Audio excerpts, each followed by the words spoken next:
Imagine an island where wealth glitters on the surface, yet beneath it, the ground is soaked with sweat, blood, and broken bones. Imagine a place so valuable to Europe that it was called the Pearl of the Caribbean, yet so brutal that life expectancy for the people working its plantations was barely 7 years. Now imagine that on this same island, against the strongest empire of the 18th century, against a system built on chains and fear, the enslaved rose up. Not quietly, not politely, but in a storm of fire that would shake the world. This is the story of the Haitian Revolution, the only successful slave uprising in human history. A revolution that terrified Europe, inspired the enslaved across the Americas, and forever changed global ideas of freedom. But this story didn't begin with battles. It began with a volcano, one that had been rumbling for centuries. Before I continue, kindly hit that subscribe button, like, and share this video with your loved ones. Thank you. To understand the Haitian Revolution, you must first understand the island that lit its fuse. In the late 1700s, the western part of the island of Hispaniola was called Saint-Domingue, a French colony. Even today, historians struggle to describe the scale of its wealth. It produced 60% of the world's coffee, nearly half of Europe's sugar, and enormous quantities of indigo, cotton, and cocoa. It was the richest colony on earth. But its wealth came from one thing: enslaved African labor. Nearly 500,000 enslaved people were forced to work the plantations. Most had been trafficked directly from West and Central Africa, torn from kingdoms like Congo, Dahomey, and Yoruba lands. The numbers alone reveal the horror. For every one white colonist, there were 13 enslaved Africans. Whipping, mutilation, starvation, and torture were written into the colony's laws. Death was so common that plantation owners didn't bother with long-term care. They simply bought new people. Yet despite the cruelty, the enslaved were not broken. African languages, religions, and traditions survived in hidden corners of the island. Resistance took many forms: poisonings, feigned illness, escapes to the mountains. All that was needed was a spark. By the late 1700s, Europe was buzzing with new ideas.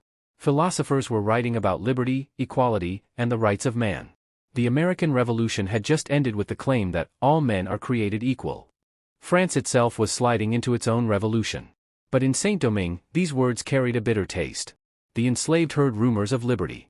Mixed-race free people, known as gens de couleur, demanded rights equal to whites. White colonists fought among themselves over power and control. The island was a powder keg, and every group was striking matches. On the night of August 21, 1791, the sky above Saint-Domingue turned red. Weeks earlier, enslaved leaders had been meeting in secret in the forests and mountains. One of those leaders was Duty Boukman, a powerful orator and Vodou priest. During a ritual ceremony at Bois Cayman, he called for unity among the enslaved, urging them to rise against their oppressors. And so they did. Plantations went up in flames. Sugar mills burned. Fields that had once produced unimaginable wealth were reduced to ash. The uprising spread like a wave. Tens of thousands joined. For the first time, the enslaved of Saint-Domingue moved with a single purpose: freedom. France was shocked. Plantation owners were terrified. Europe watched with disbelief. None of them knew that the greatest leader of the revolution had not even taken the stage yet. Toussaint Louverture was unlike anyone the island had seen. Born enslaved but freed in his 30s, he had educated himself, learned multiple languages, and studied medicine, religion, and military tactics. When the revolution began, he joined the uprising slowly, carefully, observing its strengths and weaknesses. But once he committed, he rose with astonishing speed. Toussaint understood alliances. He negotiated with the Spanish, who controlled the eastern side of the island.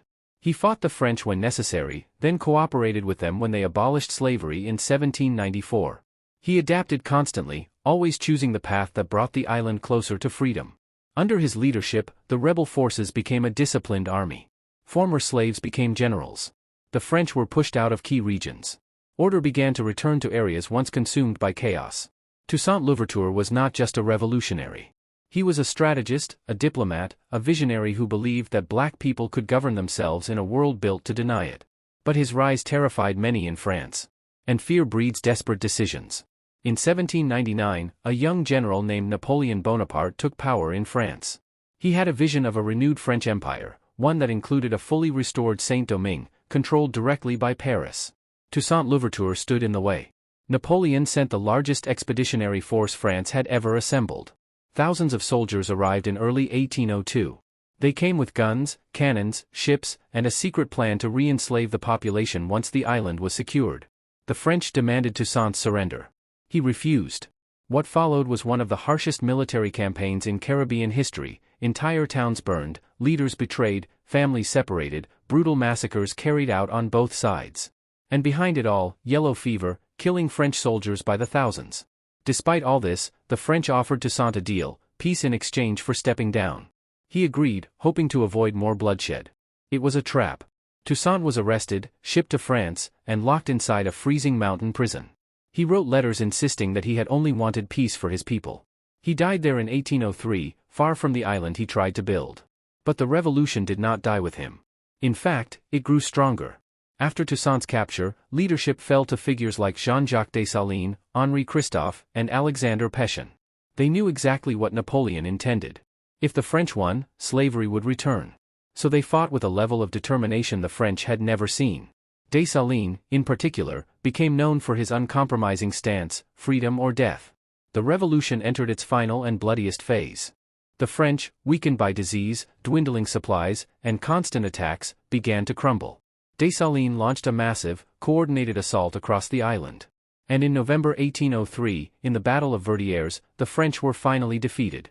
They surrendered. They left the island. They gave up their dream of rebuilding their Caribbean empire. For the first time in history, a people who had been enslaved had defeated a European superpower.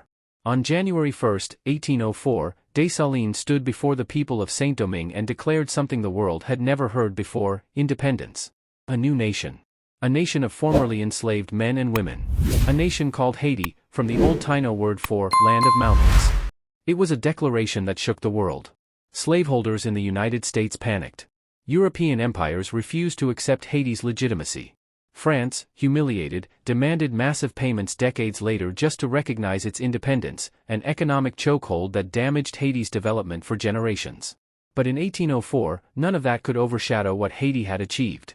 The Haitian Revolution was the single most successful slave uprising in human history. It crushed one of Europe's strongest armies. It reshaped the Americas. It forced global powers to confront their hypocrisy. And it proved something they all feared. When people decide they will no longer live in chains, no empire on earth can stop them.